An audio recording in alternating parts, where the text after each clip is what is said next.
അവൾ അവന് നേരെ കണ്ണു കൂർപ്പിച്ചു. ഇങ്ങനെ കണ്ണു കാണിച്ചെന്നെ കൊതിപ്പിക്കാതെടി, അല്ലെങ്കിലേ നിന്റെ ഈ ദേവേട്ടൻ കയ്യിന്ന് പോയി നിൽക്കുവാ കൊച്ചേ. കുസൃതി നിറഞ്ഞൊരു ചിരിയോടെ അവൻ അവളെ നോക്കി പറഞ്ഞതും ഒരു പിടപ്പോടെ അവൾ അവനെ തള്ളിമാറ്റി താഴെ കൂടി.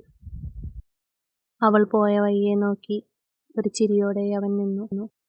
ബ്രേക്ക്ഫാസ്റ്റ് കഴിക്കുമ്പോൾ അവൻ്റെ ഇടം കൈ അവളുടെ ഇടം കൈയെ വലിച്ചെടുത്ത് പൊതിഞ്ഞു പിടിച്ചിരുന്നു.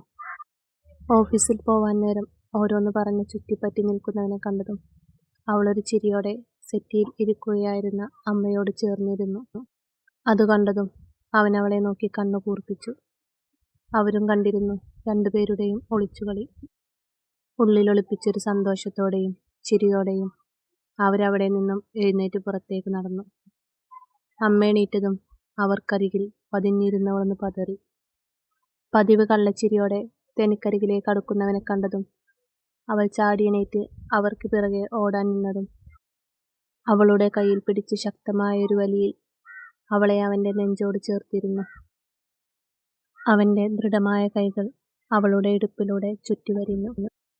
അവളൊന്ന് പൊള്ളിപ്പിടഞ്ഞതുപോലെ അവൻ്റെ നെഞ്ചിൽ ഇരു കൈകളും അമർത്തിയതും അവൻ അവളുടെ കവിളിൽ ചുണ്ടു ചേർത്തിരുന്നു. അവളൊന്ന് പിടഞ്ഞുകൊണ്ട് മുഖമുയർത്തി.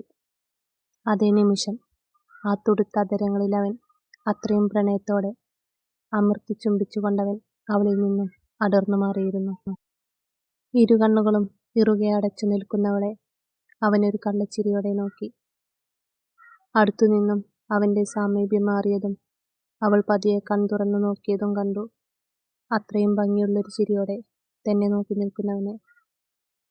അവളുടെ ചുവന്നു തുടുത്തു വരുന്ന മുഖം കണ്ടതും വീണ്ടും ഒരാവേശത്തോടെ അവൻ അവളിലേക്കടുത്തു. അമ്മ വീണ്ടും അവളിലേക്കടുത്ത് പുണരാൻ നിന്നതും അവളൊരു പതർച്ചയോടെ അവൻ്റെ പിറകിലേക്ക് കണ്ണു കാണിച്ചു പതിയെ പറഞ്ഞു. അവൻ ഞെട്ടിക്കൊണ്ട് തിരിഞ്ഞതും അവനെയും കടന്നവൾ ഒരു ചിരിയോടെ പുറത്തേക്ക് ഓടിയിരുന്നു. അവളുടെ ആ പ്രവൃത്തി കണ്ടതും അവൻ കണ്ണു ചുരുക്കി അവളെ നോക്കി. അവളൊരു മടിയും കൂടാതെ തന്നോട് ഇടപഴകി തുടങ്ങിയിരിക്കുന്നു.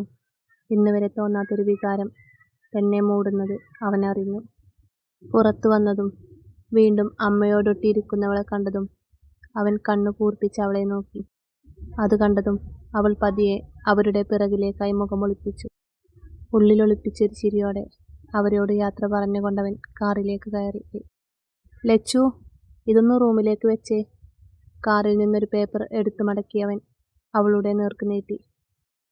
അവൾ ധൃതിയിൽ അടുത്തേക്ക് ചെന്ന് അതിനായി കൈനീട്ടി. ഇന്ന് രാത്രി നീ എവിടെ ഒളിക്കും ലച്ചു? അത് അവളുടെ കയ്യിലേക്ക് വെച്ചു കൊടുക്കുമ്പോൾ പതിയെ അവൻ ചോദിച്ചു. അവൾ കണ്ണുമീച്ചുകൊണ്ട് പകപ്പോടെ അവനെ നോക്കി. അവൻ്റെ മുഖത്തെപ്പോഴും കാണാറുള്ള ഒരു കള്ളച്ചിരിയോടെ അവളോടൊന്ന് കണ്ണിറുക്കി കാണിച്ചവൻ വണ്ടി മുൻപോട്ടെടുത്തു. അവൻ പോയിട്ടും അവൾ ഒരു നിമിഷം അതേ നിൽപ്പ് നിന്നു. റൂമിലെത്തി പേപ്പർ ടേബിളിൽ വെക്കുമ്പോൾ അവളുടെ മുഖമൊന്ന് ചുളിഞ്ഞു. അത് നിവർത്തി നോക്കിയപ്പോൾ പ്ലെയിൻ പേപ്പറായിരുന്നു. അവൻ ആ ഒരു കാര്യം പറയാൻ വേണ്ടി തന്നെ അടുത്തേക്ക് വിളിക്കാൻ ഒരു റീസൺ ഉണ്ടാക്കിയതായിരുന്നു. അതോർത്തതും അവളിലൊരു ഭംഗിയുള്ള ചിരി വിരിഞ്ഞു. എന്നാൽ അതേ നിമിഷം തന്നെ അവൻ പറഞ്ഞ കാര്യം ആലോചിച്ചതും ആ ചിരി മങ്ങി. ഒരു ചെറുവിറയൽ അവളെ കടന്നുപോയി. മതി ദേവു, ഇനിയും കഴിച്ചാൽ ഞാനതൊക്കെ വൊമിറ്റ് ചെയ്യും. ആരു ദയനീയമായി അവരെ നോക്കി. ദേ പെണ്ണെ, ആ ലച്ചുവിൻ്റെ കുരുത്തക്കേടൊക്കെ നീയും പഠിച്ചു വെച്ചിട്ടുണ്ട്. ഇനി എൻ്റെ കുഞ്ഞു വന്നാൽ അതും കൂടി എന്നെ ദേവൂന്ന് വിളിക്കട്ടെ. അപ്പോൾ കാണിച്ചു തരാം രണ്ടിനും ഞാൻ.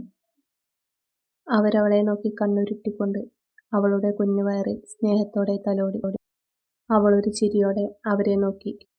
ഒരു പക്ഷേ തൻ്റെ അമ്മ അടുത്തുണ്ടായിരുന്നെങ്കിൽ കൂടി ഇത്രയും കരുതലോടെ തന്നെ നോക്കുമായിരുന്നോ? പ്രഗ്നൻ്റ് ആണെന്നറിയുമ്പോൾ തന്നെക്കാൾ കൂടുതൽ സന്തോഷം അമ്മക്കായിരുന്നു. അന്നു മുതൽ ഒരു നിമിഷം പോലും തന്നെ തനിച്ചിരുത്തിയിട്ടില്ല. എപ്പോഴും കൂടെയുണ്ടാവും. പ്രഗ്നൻസി ടെസ്റ്റിൽ 2 ലൈൻ കണ്ടപ്പോൾ സന്തോഷത്തോടെ ആദ്യം കാണിച്ചത് കണ്ണനെയാണ്. എന്നാൽ അത് കണ്ടപ്പോൾ അവൻ്റെ മുഖം മങ്ങി. കുറച്ചുകൂടെ കഴിഞ്ഞിട്ട് മതിയായിരുന്നു. ഇതിപ്പോൾ നമുക്കൊന്ന് ശരിക്കും എൻജോയ് ചെയ്യാനുള്ള ടൈം പോലും കിട്ടിയില്ലല്ലോടി. അതും പറഞ്ഞ് അതൊന്നും നോക്കുക പോലും ചെയ്യാതെ അവളെ പുണർന്നവൻ ബെഡിലേക്ക് വീണു. അവളിലേക്ക് പടർന്നു കയറി.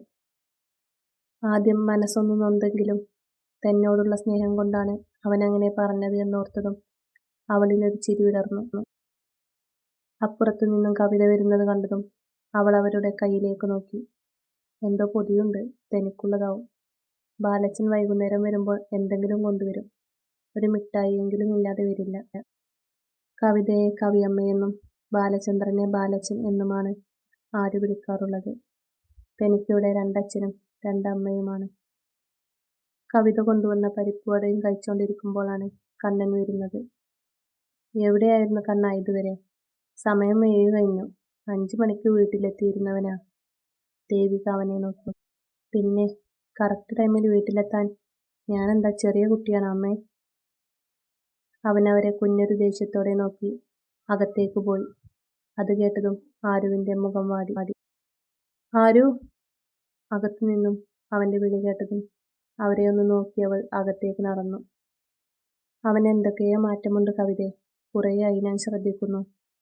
അവൾ പോയെന്ന് കണ്ടതും അവർ കവിതയെ നോക്കി. അതൊക്കെ തോന്നുന്നതാ ദേവു, പഴയ പോലെ ഒന്നുമല്ലല്ലോ. ജോലിത്തിരക്കൊക്കെ കാണില്ലേ, അതിന്റെ ടെൻഷനൊക്കെ കാണും. അത് കരുതിയാ പിന്നെ ഞാനൊന്നും മിണ്ടാത്തത്. എന്താ കണ്ണേട്ടാ അമ്മയോട് അങ്ങനെ ദേഷ്യം പിടിച്ചു പറഞ്ഞു? അമ്മയ്ക്ക് വിഷമായി കാണും. അവൻ ഊരിമാറ്റിയ ഷർട്ട് കയ്യിലേക്ക് വാങ്ങി അവൾ അവനെ നോക്കി. തിരിച്ചൊന്നും പറയാതെ അവളെ മുഴുവനായി ഒന്ന് നോക്കിയവൻ ഒരു തോർത്തെടുത്ത് ബാത്റൂമിലേക്ക് കയറി. ഉണ്ണി, നാളെ നീ ഓഫീസിൽ പോണുണ്ടോ? അതെന്താ അമ്മ അങ്ങനെ ചോദിച്ചേ? നാളെ ഹോളിഡേയ്സ് ഒന്നും അല്ലല്ലോ. അതല്ലടാ, നാളെ ലച്ചുവും രുദ്രനും വരുന്നുണ്ട്. 2 ദിവസം ഇവിടെ കാണും. ദക്ഷി ഇവിടെ ഇല്ലല്ലോ. നീയുണ്ടേൽ അവന് കൂട്ടിനൊരാളായല്ലോ. അവർ പ്രതീക്ഷയോടെ അവനെ നോക്കി. അവന്റെ കണ്ണുകളിൽ ലച്ചുവിന്റെ മുഖം തെളിഞ്ഞു. അവന്റെ മുഖമൊന്ന് വിടർന്നു. അവര് പോകുന്നത് വരെ ഞാനിവിടെ ഉണ്ടാവും അമ്മ. അതും പറഞ്ഞവൻ ആരുവിനെ ഒന്ന് നോക്കി മുകളിലേക്ക് നടന്നു. അവന്റെ ചുണ്ടിൽ ഒരു ചിരി വിരിഞ്ഞു. മുഖത്ത് വല്ലാത്തൊരു ഭാവവും. മേലുകൈ കണ്ണാടിക്ക് മുൻപിൽ നിന്നും മുടി ചീകുന്ന ആരുവിനെ അവൻ കണ്ണിമയ്ക്കാതെ നോക്കി. അവൻ പതിയെ എണീറ്റ് അവൾക്കടുത്തേക്ക് നടന്നു. ഈയിടെയായി ഒന്ന് ചുവന്നിട്ടുണ്ടല്ലോ. ദേ കണ്ണേട്ടാ, വേണ്ടാട്ടോ. റെസ്റ്റ് പറഞ്ഞതല്ലേ ഡോക്ടർ. കുറേ പ്രാവശ്യമായി നമ്മളിങ്ങനെ. വല്ലതും പറ്റിയാൽ എനിക്ക് ചിന്തിക്കാൻ കൂടി വയ്യ. അവൾ അവന്റെ നെഞ്ചോട് മുഖം ചേർത്ത് വെച്ചു. എന്തു പറ്റാൻ? ഒന്നും പറ്റില്ലടി, ഞാൻ ശ്രദ്ധിച്ചോളാം. ഇനി അഥവാ വല്ലതും പറ്റിയാൽ തന്നെ ഞാനിവിടെയില്ലേ, എത്ര വേണേലും തരാലോ. പക്ഷെ കുറച്ചു കഴിഞ്ഞ് മതി. ഒരുപാട് കാലം നമ്മൾ രണ്ടുപേരും മാത്രം. ലൈഫ് നന്നായിട്ടൊന്ന് എൻജോയ് ചെയ്തിട്ട്. അവൻ മുഖം അവളുടെ കഴുത്തിലേക്ക് പൂഴ്ത്തി. അത് കേട്ടതും അവൾ ഒരു പിടച്ചിലോടെ അവനെ തള്ളിമാറ്റി. അവൻ പറഞ്ഞത് വിശ്വസിക്കാനാവാതെ അവൾ അവനെ തുറിച്ചു നോക്കി. കണ്ണുകൾ നിറഞ്ഞു ചുവന്നു. കണ്ണേട്ടൻ കണ്ണേട്ടൻ എന്താ പറഞ്ഞേ? നമ്മുടെ നമ്മുടെ കുഞ്ഞല്ലേ. അന്നങ്ങനെ പറഞ്ഞപ്പോൾ ഞാൻ കരുതി എന്നോടുള്ള സ്നേഹം കൊണ്ടാണെന്ന്. അതുകൊണ്ടാ ഡോക്ടർ അങ്ങനെയൊക്കെ പറഞ്ഞിട്ടും ഞാൻ കണ്ണേട്ടനെ ആഗ്രഹത്തെ എതിർക്കാത്തത്. അവളുടെ കണ്ണുകൾ നിറഞ്ഞു. വാക്കുകൾ ഇടറി. അത് കേട്ടതും അവന്റെ മുഖമൊന്ന് മാറി. അവൻ അവളെ അവനിലേക്ക് തന്നെ വലിച്ചടുപ്പിച്ചു. വേണ്ട, എന്നെ തൊടണ്ട. അവൾ അവനെ തള്ളിമാറ്റാൻ ശ്രമിച്ചുകൊണ്ട് പറഞ്ഞു. വേണം ആരതി, ഇതിനല്ലേ നിന്നെ ഞാൻ എൻ്റെ ഭാര്യയാക്കിയത്. ഇതിനല്ലേ എല്ലാവരും വിവാഹം കഴിക്കുന്നത്. അവന്റെ നോട്ടത്തിലും ഭാവത്തിലും വല്ലാത്തൊരു അപരിചിതത്വം തോന്നി അവൾക്ക്. ഇതിനു വേണ്ടി മാത്രമാണോ കണ്ണേട്ടാ വിവാഹം ചെയ്യുന്നത്? ഇതിനു വേണ്ടിയാണോ നമ്മൾ സ്നേഹിച്ചത്? ആരുവിന്റെ വാക്കുകൾ ഇടറി. കണ്ണുകൾ നിറഞ്ഞു തുളുമ്പി. ഇങ്ങനെ കണ്ണു നിറച്ചെന്റെ മൂഡ് കളയില്ലേ പെണ്ണെ. ഇതിനു തന്നെയല്ലേടി എല്ലാവരും വിവാഹം ചെയ്യുന്നത്. ഈയൊരു നിമിഷത്തിനു വേണ്ടി, ഈയൊരു സുഖത്തിനു വേണ്ടി. അവൻ അവളെ കൈകളിൽ കോരിയെടുത്ത് ബെഡിലേക്കിട്ട് അവളിലേക്ക് അമർന്നു. നീ എപ്പോഴും പറയാറില്ലേ നിന്റെ സ്പെഷ്യലാണെന്ന്. ആ യക്ഷി സൗന്ദര്യമുള്ളവൾ ലച്ചു. അവളോടൊന്ന് ചോദിച്ചു നോക്ക് എന്തിനാ വിവാഹം ചെയ്യുന്നതെന്ന്. അവനവളെ ഉറങ്ങാൻ സമ്മതിക്കാറുണ്ടോ എന്ന്. അവനൊരു വഷളൻ ചിരിയോടെ പറഞ്ഞുകൊണ്ട് അവളിലേക്കായിരുന്നു. അവൻ പറഞ്ഞത് കേട്ട് ഒന്ന് ചലിക്കാനോ മിണ്ടാനോ ആവാതെ തളർന്നു പോയവൾ നിറഞ്ഞൊഴുകുന്ന മിഴികളുമായി അവന് വിധേയമായി കിടന്നു. രുദ്രൻ ഓഫീസിൽ നിന്നും വന്നതു മുതൽ അവനിൽ നിന്നും ഒഴിഞ്ഞു മാറി നടക്കുകയാണ് ലച്ചു. അവന് മനസ്സിലായിരുന്നു അവളുടെ ആ ഒഴിഞ്ഞു മാറ്റം. അതിന്റെ കാരണം താൻ രാവിലെ പറഞ്ഞതാണെന്ന് അറിയുന്നത് കൊണ്ട് തന്നെ അവനിലൊരു ചിരിയുണ്ടായിരുന്നു. എന്താണ് അമ്മയുടെ മോൾക്കൊരു ഒളിച്ചുകളി? രാത്രി ഭക്ഷണം കഴിഞ്ഞിട്ടും തന്റെ പിന്നിൽ നിന്നും മാറാതെ നടക്കുന്നവളെ അവർ ചിരിയോടെ നോക്കി. അത് സമയമായില്ലല്ലോ, അതാ. എന്തിനു സമയമായില്ലെന്ന്? അവരവളെ നോക്കി കണ്ണു കൂർപ്പിച്ചു. എന്റെ അമ്മേ, കിടക്കാൻ സമയമായില്ലല്ലോ എന്നാ ഞാൻ പറഞ്ഞെ. ആയില്ലെന്നോ? സമയം 10 കഴിഞ്ഞു.